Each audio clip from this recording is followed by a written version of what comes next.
Assalamualaikum dan selamat sejahtera. Nama saya Nurdini Akila binti Muhammad Zahir dan saya dari jurusan Pendidikan Awal Kanak-Kanak. Jadi topik kita hari ini, apa itu pendidikan awal kanak-kanak? Pendidikan awal kanak-kanak ni adalah proses asuhan dan ajaran untuk kanak-kanak dari peringkat usia sejak lahir hingga 8 tahun. Pendidikan awal kanak-kanak ni juga dia menetapkan asas pembelajaran sepanjang hayat, tingkah laku dan kesejahteraan umum. Jadi, kenapa korang akan tengok video ni? Sebab dalam video ni, kita orang akan bagi tahu kelebihan dan keistimewaan dalam bidang ini. Tahukah anda sebelum kita mempelajari bidang pendidikan awal kanak-kanak, kita tidak dapat memahami perkembangan kanak-kanak itu dengan lebih mendalam dan spesifik. Kita hanya tahu perkembangan mereka secara umum dan bukan secara tertentu dari segi perkembangan kognitif, bahasa, emosi, sosial dan moral.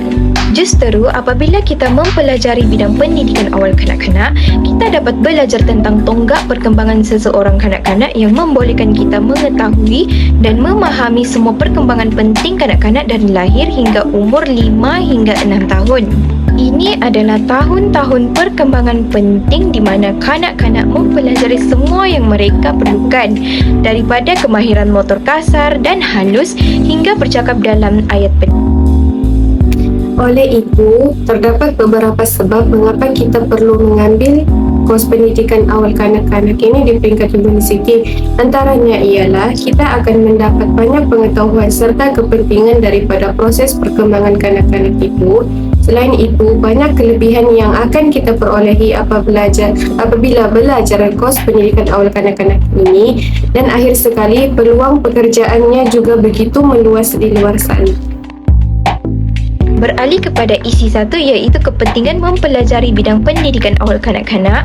Dengan memahami kepentingan pendidikan awal kanak-kanak, ini dapat membantu ibu bapa melihat bagaimana ia memainkan peranan dalam pembelajaran prasekolah kanak-kanak, yang kemudiannya boleh membawa kepada semangat untuk belajar sepanjang hayat, mengembangkan kemahiran sosial dan menggalakkan perkembangan kemahiran motor dan deria halus. Selain itu, kepentingan pendidikan awal kanak-kanak dapat membangunkan kemahiran literasi kanak-kanak. Literasi pada peringkat awal adalah pembelajaran bunyi, kata-kata dan penggunaan kontekstual. Kedua, dapat meningkatkan pemikiran kritikal seperti membuat perbandingan dan kontra, memberi sebab berlakunya sesuatu peristiwa, menilai idea dan membentuk pendapat, memahami pandangan orang lain, meramalkan apa yang berlaku pada masa akan datang dan memikirkan penyelesaian yang kreatif.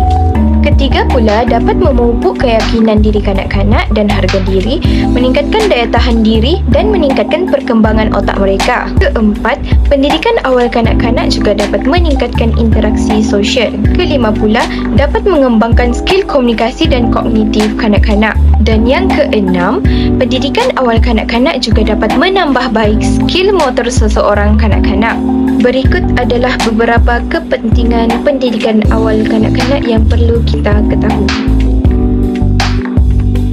Kelebihannya, kita dapat melahirkan kanak-kanak yang bakal memajukan negara pada suatu masa akan datang. Seterusnya, pendidikan awal kanak-kanak ialah dapat mendidik kanak-kanak dengan cara yang betul agar dapat merangsang perkembangan dan itu, kehidupan kanak-kanak adalah tempoh yang penting untuk perkembangan otaknya. Ketika peringkat umur awal kanak-kanak, pembelajaran dan perkembangan mereka dari segi mental, emosi, dan sosial adalah amat kritikal. Disebabkan itulah, pendidikan awal kanak-kanak dianggap sebagai pelaburan yang cukup penting oleh ibu bapa buat anak-anak mereka. Akhir sekali, terdapat banyak tawaran peluang pekerjaan dalam kos pendidikan awal kanak-kanak ini. Antaranya ialah kita dapat menjadi seorang pensyarah, guru tadika, pengusaha tadika atau pentaskah, jurulatih pusat jagaan kanak-kanak dan bermacam-macam jenis pekerjaan juga ditawarkan dalam kos ini.